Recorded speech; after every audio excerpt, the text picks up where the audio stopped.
Hello friends, स्वागत है आप सभी का आज के इस फिर से एक नए वीडियो में।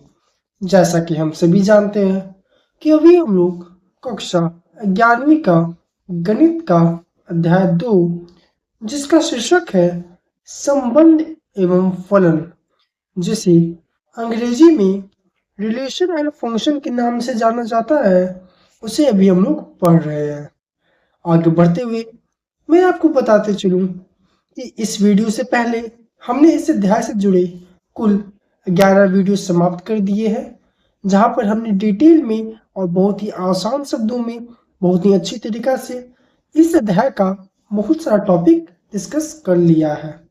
इसलिए यदि आप वह वीडियो नहीं देखे हैं, यानी कि इससे पहले जितना भी वीडियो आया है इस अध्याय का, यदि आप वह नहीं देखे हैं तो सबसे पहले आप वह वीडियो देखें, क्योंकि मैंने आपको शुरुआत में ही बताया था इस अध्याय का कि इस अध्याय में इनफैक्ट कक्षा 11वीं और 12वीं के सभी अध्याय में जितने भी टॉपिक्स होंगे वो सभी आपस में इंटरलिंक होंगे। ऐसे में यह बहुत ही आवश्यक है कि आपको पिछला कॉन्सेप्ट जरूर आना चाहिए, क्योंकि यदि आपको पिछला कॉन्सेप्ट नहीं आएगा तो जब भी आप उसके आगे वाले टॉपिक को पढ़ोगे तो हो सकता है कि आपको 100% वह समझ में ना आए। तो चलिए, समय को ध्यान में रखते हुए हम लोग आज की इस वीडियो की शुरुआत करते हैं। और जैसा कि मैंने अभी भी बताया कि इससे पहले हमने कुल 11 वीडियो बना लिए हैं, यानी कि आज का ये वीडियो इस अध्याय का 12वां वीडियो है। दूसरे शब्दों में समझे तो आज हम लोग इस अध्याय का भाग 12 पढ़ने वाले हैं। तो सबसे पहले हम लोग जान लेते हैं कि यानी कि भाग 12 में यानी आज के इस वीडियो में हम लोग क्या पढ़ेंगे। यदि हम इसकी बात करें कि आज के इस वीडियो में हम लोग क्या पढ़ने वाले हैं, तो आज के इस वीडियो में भी हम फिर से रिलेशन यानी कि संबंध के बारे में ही पढ़ेंगे।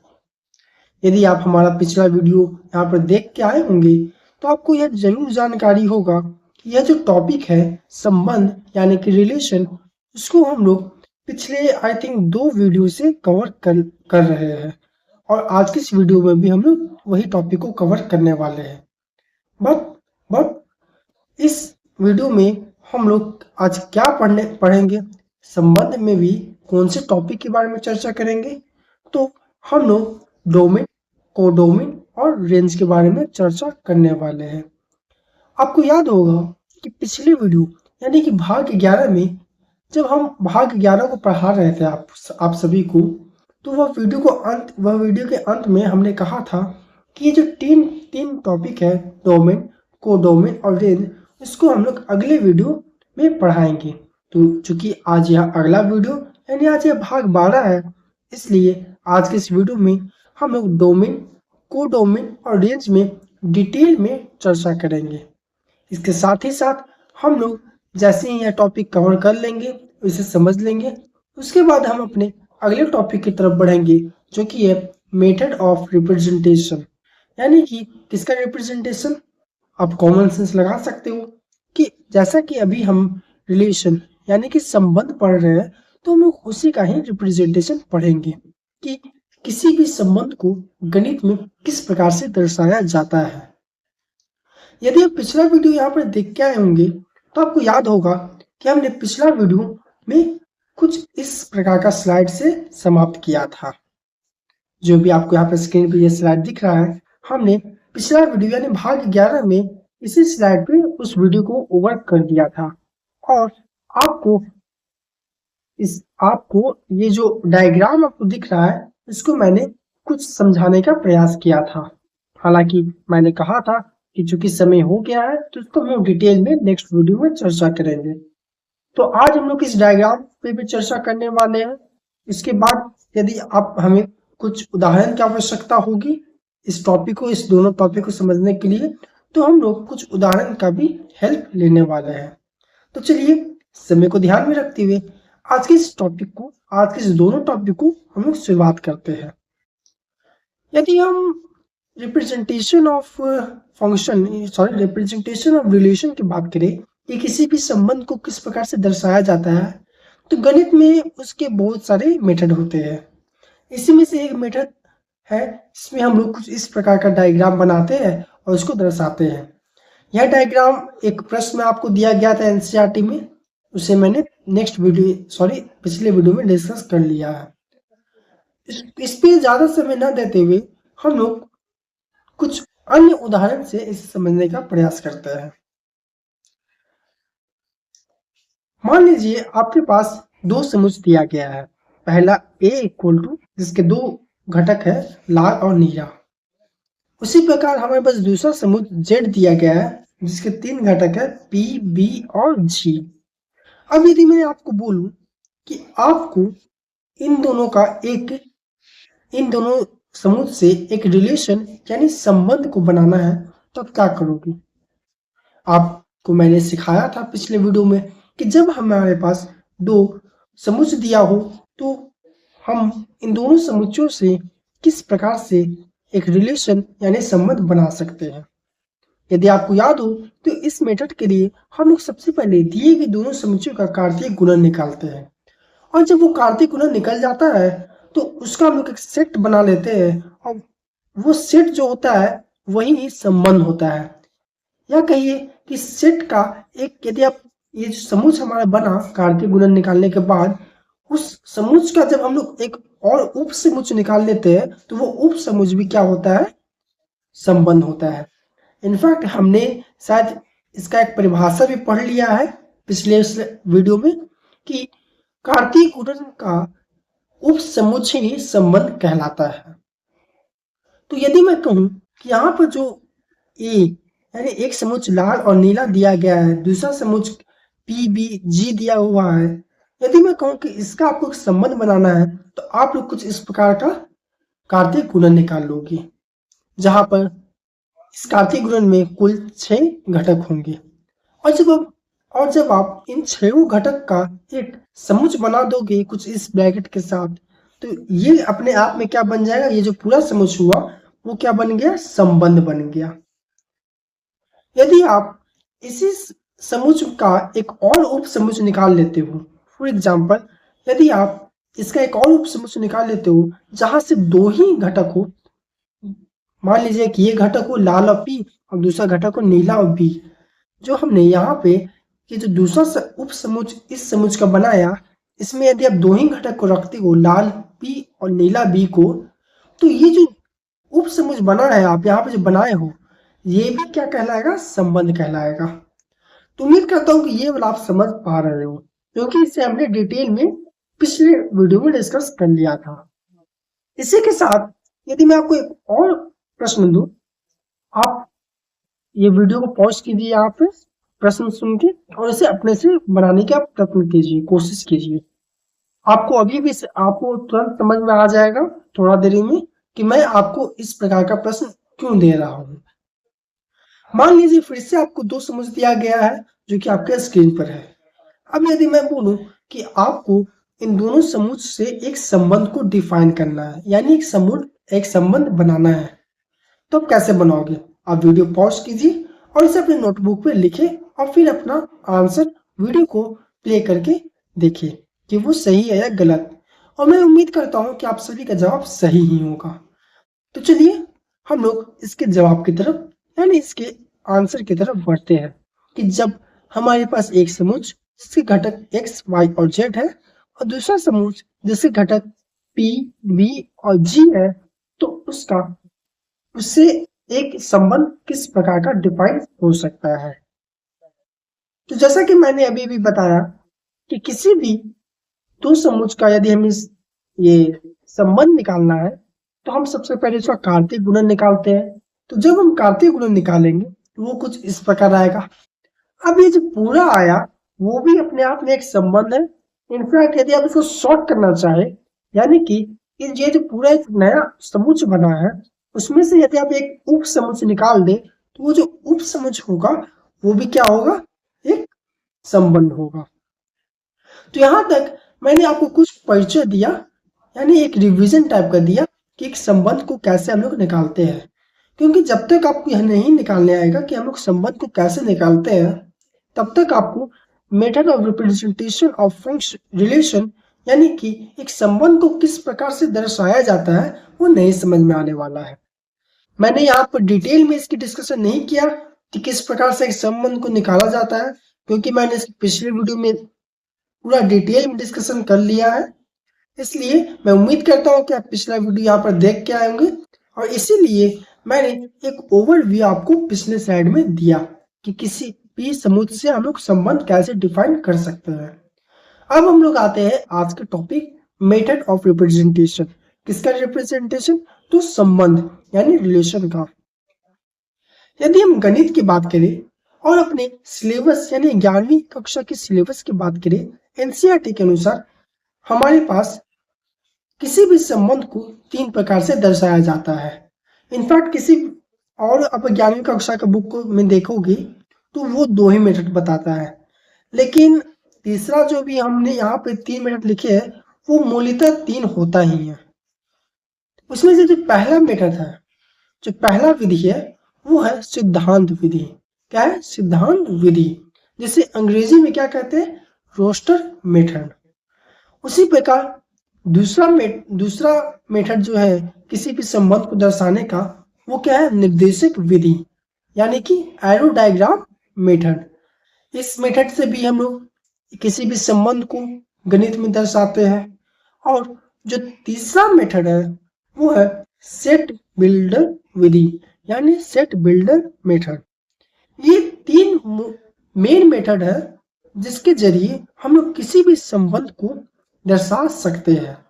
और जो मैं अभी भी कह रहा था कि किसी किसी बुक में सिर्फ 2 ही मेथड दिए गए हैं। वो क्या है?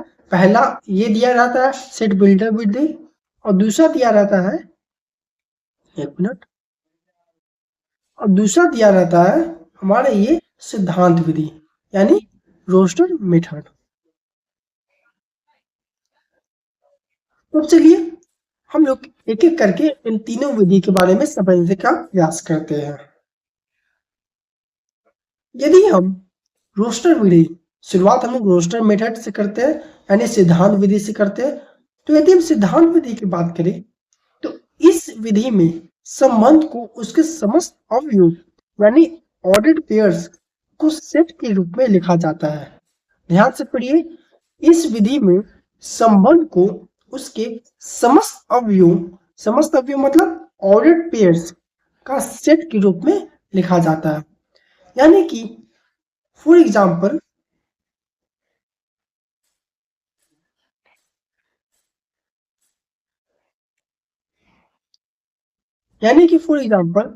मान लीजिए आपके पास 2 समुच्चय दिया गया है ए और बी, जिसके घटक 1, 2, 3 और 4, 5 है। अब यदि मैं बोलूं आपको कि इन दोनों से आपको एक ऐसा संबंध डिफाइन करना है जहां पर x जो है वो y से छोटा हो, यानी जो y जो है वो x से बड़ा हो, और x जो है वो a से बिलोंग करे और y जो है वो b से बिलोंग करे, तब आप यदि आप एक ऐसा संबंध निकालोगे, आपके पास 2 सेट दिया गया था, 2 समुच्चय।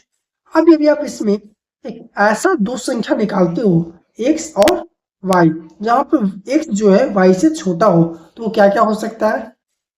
एक तो 1/4 हो सकता है। हमने यहाँ पे कंडीशन लगाया हुआ था कि x जो है a से बिलोंग करना चाहिए और y जो है b से बिलोंग करना चाहिए। यदि हम इन सभी कंडीशन को ध्यान में रखते हुए इसे निकालने का प्रयास करते हैं तो हमारे पास कुछ इस प्रकार का ऑर्डर्ड पेयर्स निकलेगा, जहां पर पहला होगा 1/4, दूसरा 1/5, तीसरा 2/4, चौथा 2/5, पांचवा 3/4 और छठा 3/5। इसके अलावा आपको इन दोनों समुच्चय से ऐसा कोई भी संबंध डिफाइन होता नहीं दिखेगा जहां पर x जो है y से छोटा हो। अब हमने अभी भी परिभाषा में पढ़ा कि जब हम ऑर्डर्ड पेयर का एक सेट बना देते हैं, किसका? ऑर्डर्ड पेयर का एक सेट बना देते हैं, समस्त अवयवों का एक सेट बना देते हैं, एक समुच्चय बना देते हैं, तो उसी को हम लोग एक मेथड का नाम दे देते हैं जो कि क्या है? सिद्धांत विधि, यानी कि रोस्टर मेथड। हमारे पास कुछ ये 6 ऑर्डर्ड पेयर आए थे अभी अभी पिछले स्लाइड में आपने देखा। अब जैसे ही हमने इसको एक सेट यानी एक समुच्चय का रूप दे दिया, तो ये जो पूरा मेथड हुआ, ये इस प्रकार से जो हमारा एक संबंध बना, एक सेट, एक समुच्चय बनाने के बाद, उसी को हम लोग क्या कहते हैं, सिद्धांत विधि, यानी कि रोस्टर मेथड। तो उम्मीद करता हूँ कि आपको यह विधि समझ में आया होगा। अब हम लोग चलते हैं अपने अगले विधि, यानी कि निर्देशक विधि, निर्देशांक विधि, जिसे अंग्रेजी में एरो डायग्राम मेथड बोला जाता है। ये बहुत ही इजी मेथड है। इसे हमने पिछले वीडियो में भी डिस्कस कर लिया है थोड़ा बहुत, और उम्मीद करता हूँ कि आपको पिछले वीडियो में समझ में आ गया होगा। हम इसे आज की इस वीडियो में एक उदाहरण के जरिए समझ लेते हैं। मान लीजिए आपके पास फिर से दो समुच्चय दिया गया है ए और जेड।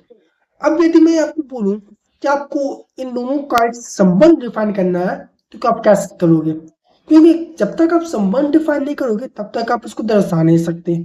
इसलिए हमारा सबसे पहला काम क्या रहेगा, किसी भी समुच्चय से किसी भी समुच्चय से हमें संबंध निकालना होगा। अब जैसे ही हम दिए गए समुच्चय से संबंध निकालते हैं तो हमारा कुछ इस प्रकार से संबंध निकल आता है। अब ये एक संबंध आया, इसके जरिए भी हम लोग निर्देशांक विधि के जरिए इसको भी हम लोग दर्शा सकते हैं। लेकिन जैसा कि हमने पिछले वीडियो में भी पढ़ा था कि ये जो संबंध आया, ये जो समुच्चय आया, इसका यदि हम एक उप समुच्चय में निकाल लेते हैं तो वो भी क्या होगा, एक संबंध अपने आप में होगा। और ये हम एनसीईआरटी की परिभाषा के अनुसार भी कह रहे हैं। तो चलिए थोड़ा सा हम इसको छोटा कर देते हैं और इसका एक उप समुच्चय लिखते हैं, क्योंकि यदि हम इसका एक उप समुच्चय भी लिखेंगे तो वो भी अपने आप में एक संबंध होगा। तो यदि हम इसका एक उप समुच्चय लेते हैं जहां पर मात्र 1 2 3 4 5 6 7 यानी मात्र 7 घटक हो, तो क्या ये संबंध होगा? बिल्कुल होगा, क्योंकि ये क्रमित युग्मों का ही कार्तीय गुणन का ही एक उप समुच्चय है, इसलिए यह संबंध होगा। अब हमारे पास जो दो समुच्चय दिए गए थे ए और जेड, यहां से हमने एक ऐसा संबंध डिफाइन किया जहां पर कुल 7 घटक है। अब यदि मैं बोलूं कि इस संबंध को, जो आप यहाँ पे अभी अपने स्क्रीन पर देख रहे हो, उसको आपको निर्देशांक विधि यानी कि एरो डायग्राम मेथड से दर्शाना है, तो आप कैसे करोगे? तो उसके लिए आपको ज्यादा कुछ नहीं करना है। सबसे पहले आपको एक इस प्रकार से एक सर्कल बना लेना है। दोनों तरफ एक सर्कल समुच्चय ए को रिप्रेजेंट करेगा और एक दूसरा समुच्चय जेड को रिप्रेजेंट करेगा। अब जो समुच्चय ए के घटक थे यानी अवयव थे, उसको आप लोग समुच्चय ए के सर्कल में लिख दीजिए, एक्स वाई जेड, जैसा कि हमने यहाँ पर किया। ठीक उसी प्रकार जो समुच्चय जेड के घटक थे उसको आप लोग जेड के सर्कल में लिख दीजिए, पी बी जी, जैसे कि हमने यहाँ पर किया। अब क्या करना है आपको कि जो आपने संबंध डिफाइन किया है, जैसे कि हमने यहाँ पर 7 अवयवों का संबंध डिफाइन किया है। एक्स कैसे रिलेटेड है? पी से। वाई कैसे? पी से। वाई कैसे? बी से। वाई कैसे? जी से। जेड कैसे? पी से। जेड कैसे? बी से। जेड कैसे? जी से। यानी हम लोग इस प्रकार का संबंध डिफाइन किए हैं। अब इसी को सारे ऑर्डर्ड पेयर को एरो के जरिए आपको दर्शा देना है इस सर्कल में। अब देखिए कि पिछले सर्कल में हमने एक्स को किससे रिलेट किया था? पी से, तो हमने पी से एक एरो के जरिए इसे दर्शा दिया। उसी प्रकार हम वाई को क्या से रिलेट किए थे? पी से किए थे, बी से किए थे और जी से किए थे। तो हम एरो के जरिए वाई को भी कुछ इस प्रकार से इसका संबंध डिफाइन कर दिए। उसी प्रकार से हम जेड को क्या से, जेड का संबंध क्या से बनाए थे? तो पी से बनाए थे, बी से बनाए थे और जी से बनाए थे। तो जैसे जैसे आप ऑर्डर्ड पेयर आप इस संबंध में लिखे हो, उसी ऑर्डर्ड पेयर को यदि आप इस प्रकार से एरो में लिख देते हो, बना देते हो, दर्शा देते हो, तो ये जो पूरा डायग्राम बना, ये जो पूरा मेथड हुआ, उसी को हम लोग क्या कहेंगे? निर्देशांक विधि, यानी कि एरो डायग्राम मेथड। तो उम्मीद करता हूं कि आपको यह भी विधि अच्छी तरीके से समझ में आ गया होगा।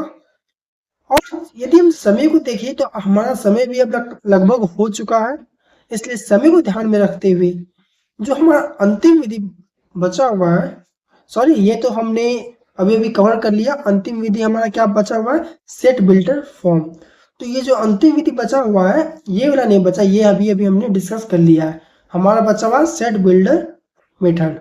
तो इस मेथड को हम लोग नेक्स्ट वीडियो में चर्चा करेंगे, यानी भाग 13 में, क्योंकि आज हमारे पास समय समाप्त होने को है और समय को ध्यान में रखते हुए हम लोग इस मेथड यानी सेट बिल्डर मेथड को नेक्स्ट वीडियो में चर्चा करेंगे।